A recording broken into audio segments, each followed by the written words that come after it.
Hola, ¿qué tal? Buenos días, buenas tardes o buenas noches, depende de a qué hora estés viendo este video. Vamos a seguir con la clase Fundamentos de Sistemas Operativos y estamos platicando del tema Sistemas de Archivos. ¿Qué vamos a ver hoy? Vamos a ver el formato. ¿El formato de qué? Porque normalmente decimos formatear un disco, formatear una memoria USB y bueno, en realidad no formateamos un dispositivo, ¿de acuerdo? Bueno, podríamos formatearlo, pero en realidad lo que nosotros hacemos es formatear una partición. Ahorita te voy a platicar un poco más detalles de esto. ¿Ok? Hay dos tipos de formateo, ¿de acuerdo? Podríamos decir de un formateo de bajo nivel o formateo físico. Ahí sí es donde formateamos la unidad, ¿de acuerdo? Normalmente es una tarea que nosotros no hacemos y no debemos de hacer, ¿de acuerdo? Es una tarea que normalmente le toca hacer al fabricante. Y tenemos el formateo de alto nivel o formateo lógico, que normalmente es el que hacemos cuando formateamos una partición, cuando instalamos el sistema operativo y se crean las particiones y esas particiones se formatean para instalar el sistema operativo. Ese es el formateo de alto nivel. Vamos a platicar un poco de los dos. El formateo de bajo nivel o formateo físico. Este se caracteriza por ser un proceso de gran lentitud, por la rigurosidad con la que se tiene que realizar. Ahí sí hablaríamos de formatear una unidad, ¿de acuerdo? Un disco duro, por ejemplo. En los años 80, principios de los 90, en aquellos años era necesario hacer el formateo físico. Actualmente ya no es necesario. Bueno, de hecho, desde un poquito después de principios de los 90 ya no es necesario. ¿Por qué? Porque es una tarea que hace el fabricante. Bueno, normalmente ahí se hacía la selección del interleave, ¿de acuerdo? ¿Cómo se hacía? Pues bueno, se ejecutaban algunos programas que permitían hacer pruebas de la velocidad del disco, la velocidad del controlador, y determinaba cuál era el interleave. ¿Se acuerdan qué es el interleave? La numeración intercalada de sectores que vimos previamente. Bueno, pues ahí, por ejemplo, se determinaba cuál era el interleave adecuado para esa unidad con respecto a su controlador, ¿de acuerdo? Y se hacía, obviamente, el formato, ¿sí? Ok, nada más un detalle que quiero comentar. En aquellos años, por ejemplo, se instalaba la unidad, ¿de acuerdo? Y el controlador pues era un dispositivo aparte que estaba instalado en la computadora, ¿de acuerdo? Entonces, ¿qué sucedía? Pues tú comprabas una unidad y tenías que formatearlo y seleccionar el interleave de acuerdo a tu controlador. Pero actualmente prácticamente todos los discos duros desde hace mucho tiempo, ¿de acuerdo? Ya traen el controlador integrado.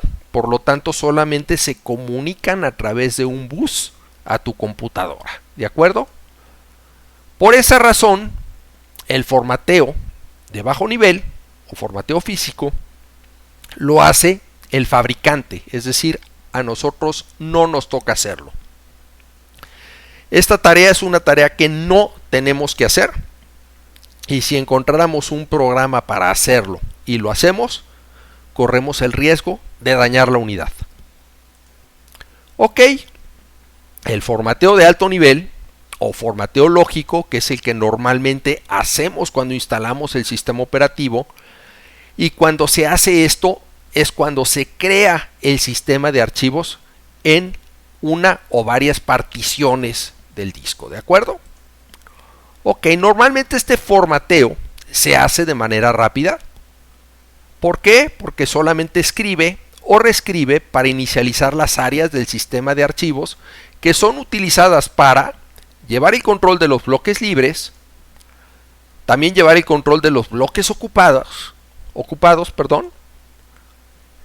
inicializar el directorio raíz, ¿de acuerdo? Directorio raíz inicialmente no debe de contener nada, es decir, debe estar vacío. Y no requiere reescribir todos los demás sectores del disco, ¿de acuerdo? Al menos que se haga lo que se llama un formateo completo. Un formateo completo es un formateo donde sí se reescribirían todos los sectores del disco, pero es un formateo que podría llevarse horas, ¿de acuerdo? Entonces, pues al no reescribir todos los sectores del disco, eso quiere decir que los archivos que había anteriormente en ese disco duro van a estar ahí todavía, ¿de acuerdo? Es decir, van a estar todavía los sectores con el contenido de los archivos que había previamente ahí. Entonces, ¿qué ocurre? Pues técnicamente es recuperable esa información. Es decir, aunque formateemos un disco duro, técnicamente se puede recuperar. Es una tarea que puede ser muy difícil hacerla, ¿de acuerdo? Y puede requerir herramientas especiales para recuperar archivos, ¿de acuerdo? Es decir, no es nada fácil, pero los sectores ahí van a estar.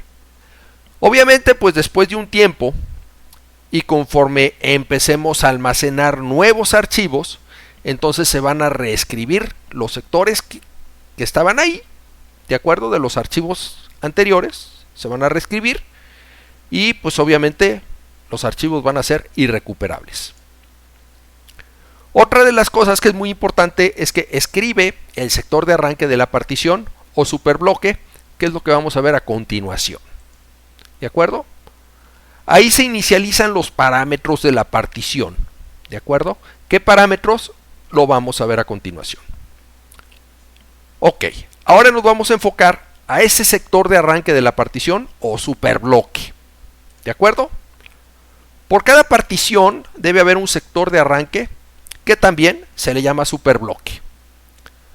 Como todos los sectores, mide 512 bytes y contiene el código arranque del sistema operativo instalado en la partición, una tabla de parámetros de la partición que contiene información que describe al sistema de archivos como el tamaño de las distintas partes que lo conforman. ¿De acuerdo? Vamos a ver también cómo se conforma un sistema de archivos en una partición, qué partes tiene, etcétera, etcétera, ¿no? Todo eso lo vamos a ver. Ok, aquí veríamos cómo sería ese sector de arranque de la partición. Como les comenté anteriormente, mide 512 bytes y de esos 512 bytes, los primeros 4 bytes serían para la instrucción jump. Una instrucción en ensamblador o instrucción máquina jump. ¿Para qué? Ok, si ese sector se carga a memoria durante el arranque y luego se le transfiere el control, ¿de acuerdo? Entonces lo primero que va a ejecutar es la instrucción jump para transferir el control al código de arranque que está después de la tabla de parámetros de la partición. Es decir, esta tabla de parámetros de la partición se la tiene que saltar. ¿De acuerdo? Ok, vamos a ver qué hay en estos 19 bytes de la tabla de parámetros de la partición. Los primeros 8 bytes son el nombre de la unidad. ¿De acuerdo? O partición, si quieren llamarlo así. Vamos llamándole partición. Son 8 bytes, ¿de acuerdo? Ok, el siguiente byte va a haber un byte que me va a decir cuántos sectores reservados va a haber, es decir, cuántos sectores va a haber en el sector de boot de la partición, junto con el sector de boot de la partición, ¿de acuerdo? Va a ser 1, ahorita vamos a ver los valores, ¿sí? Luego vamos a ver cuántos sectores se lleva el mapa de bits del área de nodo sí. También vamos a ver qué es esto. Y bueno, esto se lleva un byte. El siguiente byte me dice cuántos sectores se lleva el mapa de bits del área de bloques o el área de datos. Es un byte. ¿Cuántos sectores se lleva la tabla de nodo sí? Son 2 bytes. ¿Cuántos sectores lógicos tiene la partición? Son 2 bytes. ¿Cuántos sectores hay por bloque? Un byte. ¿Cuántas superficies hay en esa partición? Un byte. ¿Cuántos sectores físicos hay por cada pista de la partición? Un byte. ¿Y cuántos cilindros tiene la partición? También un byte. ¿De acuerdo? Ok, vamos a ver ahorita los valores y cómo va a ir quedando esto y cómo se va a ir formando esa partición que hicimos en la unidad. ¿De acuerdo? Ok. Aquí tengo el Master Boot Record, ¿de acuerdo? Después del Master Boot Record inicia la partición. Aquí iniciaría la partición, aquí terminaría la partición. Y el primer sector de la partición es el sector de boot, que contiene también la tabla de parámetros de la partición. Esa tabla de parámetros que describimos previamente. ¿Sí? Ok, pues vamos a ver qué vamos a escribir en esa tabla de parámetros de la partición. En el nombre de la unidad vamos a escribir, o nombre de la partición, FSys 2020. ¿De acuerdo? Es el nombre de nuestro sistema de archivos o de la partición que vamos a hacer ahí. Es decir, cómo se va a llamar esa partición. ¿De acuerdo? Ok, el siguiente byte es cuántos sectores reservados, que en este caso pues nada más es uno, porque va a ser el sector de boot de la partición y este va a ser el sector lógico 0. ¿De acuerdo? Ok, en el siguiente byte tenemos cuántos sectores del mapa de bits del área de nodo sí. ¿De acuerdo? Aquí estamos diciendo que solamente va a ser uno y este va a ser el sector lógico 1. ¿De acuerdo?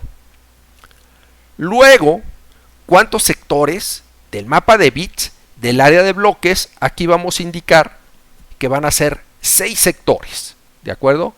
Desde el sector lógico 2 hasta el sector lógico 7. ¿De acuerdo? Luego, en los siguientes 2 bytes, vamos a escribir cuántos sectores tiene la tabla de nodo sí. En este caso son 3. ¿De acuerdo? Y aquí tenemos los sectores lógicos del 8 al 10. ¿De acuerdo? En los siguientes 2 bytes vamos a tener cuántos sectores lógicos tiene la partición. En este caso van a ser 43.199. Eran 43.200 menos el master boot record. ¿De acuerdo? Ok. ¿Cuántos sectores por bloque? Más adelante, un poquito más adelante, vamos a ver qué son los bloques. ¿De acuerdo? Y en esos bloques, pues rápidamente te comento que es donde se va a guardar la información de los archivos que escribamos en el sistema de archivos. ¿De acuerdo? En nuestro sistema de archivos vamos a tener 2 sectores por bloque. ¿De acuerdo? Luego los demás parámetros, pues son parámetros que tienen que ver, por ejemplo, con la geometría del disco y la cantidad, por ejemplo, de superficies que vamos a manejar en nuestra partición, cuántos sectores físicos y cuántos cilindros. ¿De acuerdo? Ok, gracias por tu atención. Si tienes dudas, las respondemos a continuación.